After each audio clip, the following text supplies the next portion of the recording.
Hello दोस्तों, कैसे हैं आप लोग। आशा करता हूँ स्वस्थ होंगे और अपनी जिंदगी में खुश होंगे। आप लोगों का फिर से एक बार स्वागत है मेरे चैनल द क्राइम बॉक्स में। दोस्तों, जरा सोचिए, एक 4 साल का मासूम बच्चा जो अपने ही घर के आंगन में खेल रहा हो और वो उस आंगन को, उस घर को अपनी पूरी दुनिया समझता हो।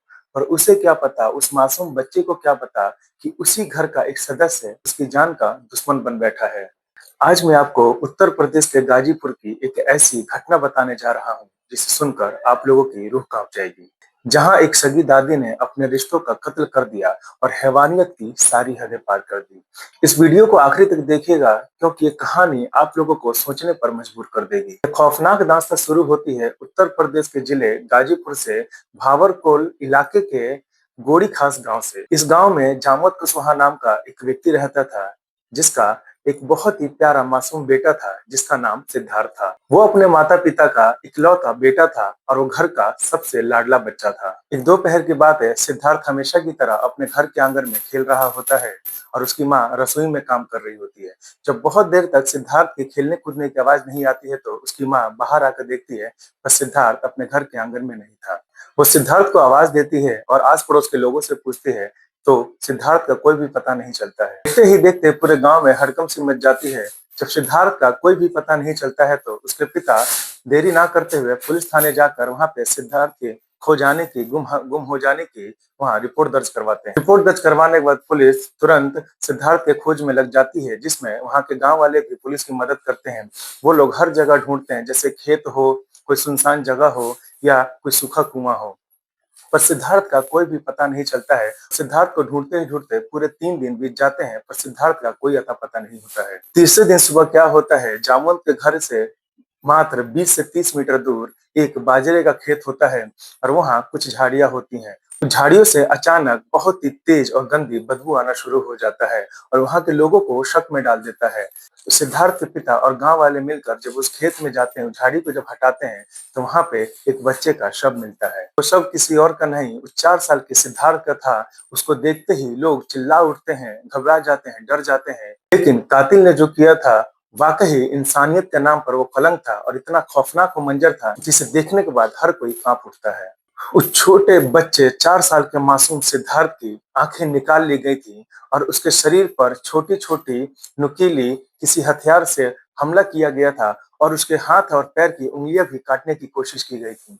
दोस्तों, सोचो वो बच्चा कितना तड़पा होगा, कितना रोया होगा, कितना चिल्लाया होगा, पर उस बेरहम कातिल का दिल बिल्कुल भी नहीं पिघला। उसने उस बच्चे को, 4 साल के मासूम बच्चे को मौत के घाट उतार दिया। उसकी माँ ने अपने 4 साल के मासूम बच्चे का शव देखा तो वहीं बेहोश होकर वो गिर पड़ी और पूरे गांव में मातम सा छा गया। घटना की खबर मिलते ही पुलिस मौके पर पहुंचती है और जब शव को देखती है तो उसके दिमाग में एक ही बात आता है कि इस छोटे से बच्चे से किसकी दुश्मनी हो सकती है जिसने इतनी बेरहमी से इस छोटे से मासूम बच्चे का कत्ल किया है। पुलिस ने देरी ना करते हुए इस पूरे घटना की जांच शुरू कर देते हैं और जांच शुरू करते हुए 3 ऐसी बातें पता चलती हैं कि पुलिस की शक का सुई घर के अंदर ही घूम जाता है।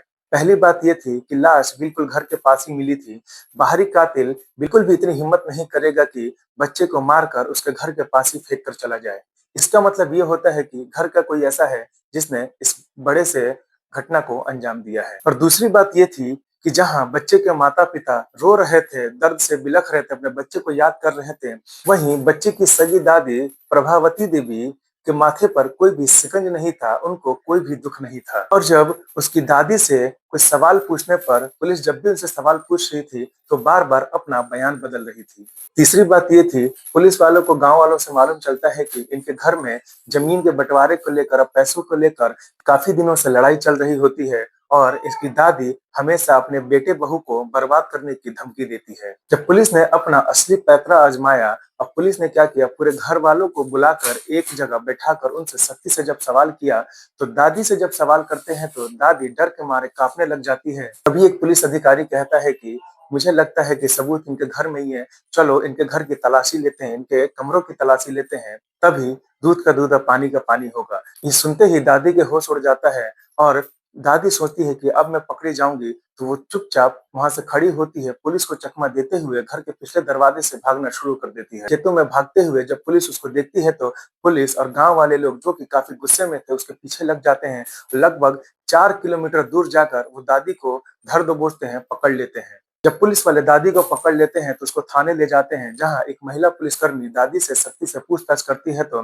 दादी टूट जाती है और अपना सारा जुर्म कबूल कर लेती है और जो बताती है कि उसने ऐसा क्यों किया, उसे सुनकर पुलिस भी हैरान रह जाती है। दादी बताती है कि हाँ, मैंने ही अपने पुत्र सिद्धार्थ को मारा है।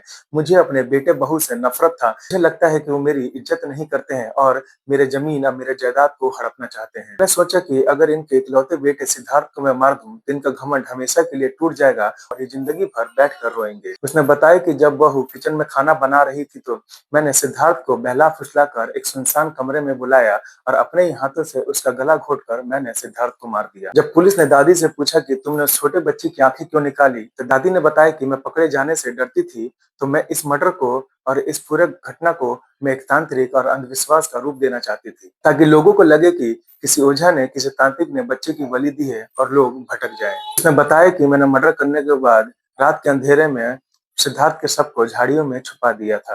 दोस्तों, जमीन के छोटे टुकड़े और आपसी दुश्मनी के चक्कर में वो औरत इतनी अंधी हो गई कि उसने अपने ही 4 साल के पोते को मौत के घाट उतार दिया। आज वो कलयुगी दादी सलाखों के पीछे अपनी जिंदगी जी रही है और अपने 4 साल के पोते को मारने की सजा भुगत रही है। वो तो अपनी सजा भुगत रही है, पर उस छोटे से 4 साल के मासूम की क्या गलती थी, जिसको इस घर के विवाद के चक्कर में, पैसों के चक्कर में, नफरत के चक्कर में उस छोटे से मासूम को मोहरा बनाया गया। आपको इस खौफनाक घटना पर क्या राय है, मुझे कमेंट में जरूर बताइएगा। और इस कलयुगी दादी को, ऐसे शातिर दादी को, ऐसे गुस्से वाली दादी को, जिसने एक 4 साल के मासूम बच्चे की जान ले ली, बेरहम दादी को क्या सजा मिलनी चाहिए, मुझे कमेंट में जरूर बताइएगा। अगर आप लोगों की कहानी अच्छी लगी हो तो वीडियो को लाइक, चैनल को सब्सक्राइब और शेयर करना ना भूलें। बस मैं इतना ही कहना चाहता हूँ दोस्तों, सतर्क रहिए, सावधान रहिए, स्वस्थ रहिए। दोस्तों, मैं बस इतना ही कहना चाहता हूँ, सतर्क रहिए, सावधान रहिए, स्वस्थ रहिए। मिलेंगे अगली वीडियो में एक ऐसे ही क्राइम स्टोरी के साथ। तब तक के लिए जय हिंद, जय भारत।